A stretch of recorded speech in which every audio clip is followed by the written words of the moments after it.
Yeah, I totally forgot that this even was a series on my channel. So far the only channels I've talked about have been movie related.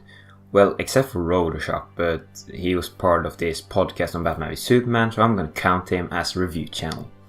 Let's keep the theme going and talk about another channel that talks about movies, but this time in a very different way.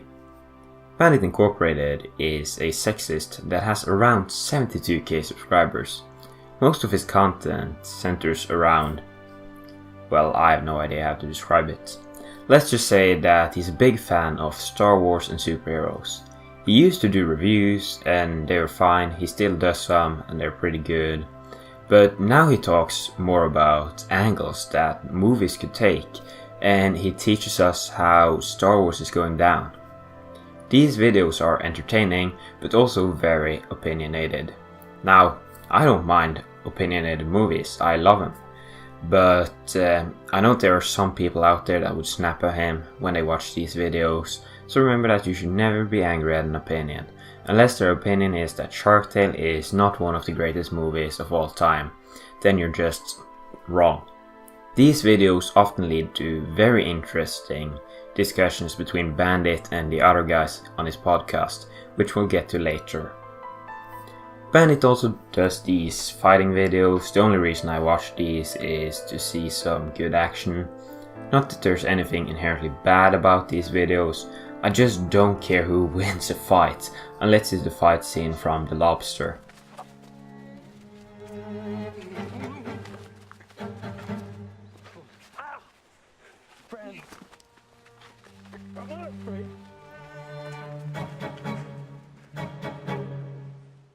I can't be bothered to talk about Bandit's reviews. Now, they're good, way better than another channel I know of that you subscribe to. Me. So instead I'm going to talk about how Bandit is a better storyteller than George Lucas. He makes these animations, I guess, of how he would have made some of the movies that he was disappointed in. These are phenomenal as YouTube videos, and he has some great ideas. I don't know why I feel like I need to say this, but I'd rather have his ideas than George Lucas' ideas. Not that it matters, as I'm not a fan of Star Wars anyways and couldn't give two shits for it, but Bandit's and so many others' passion for it is what makes the series so special, I guess.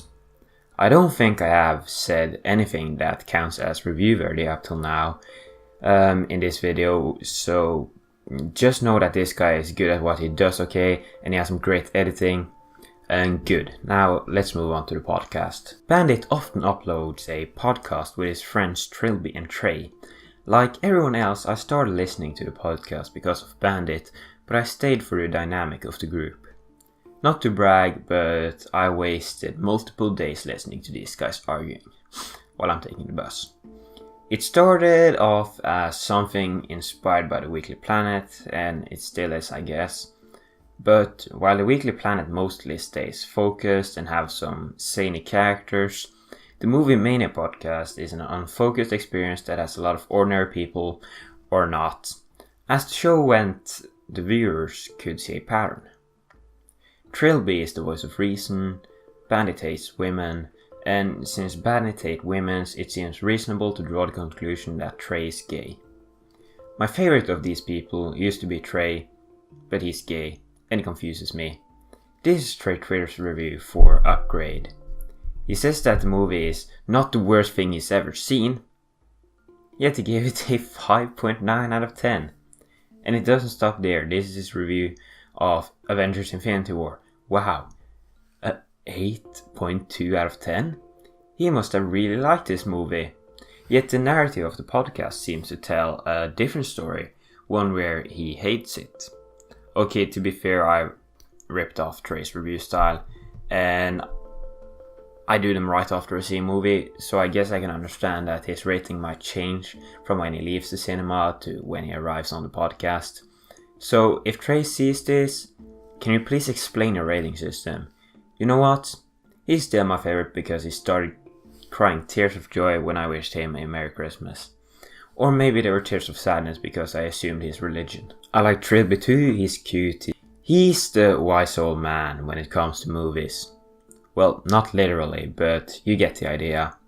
He's the one that lays down facts, and he's the only guy on the podcast that I would call a funny man.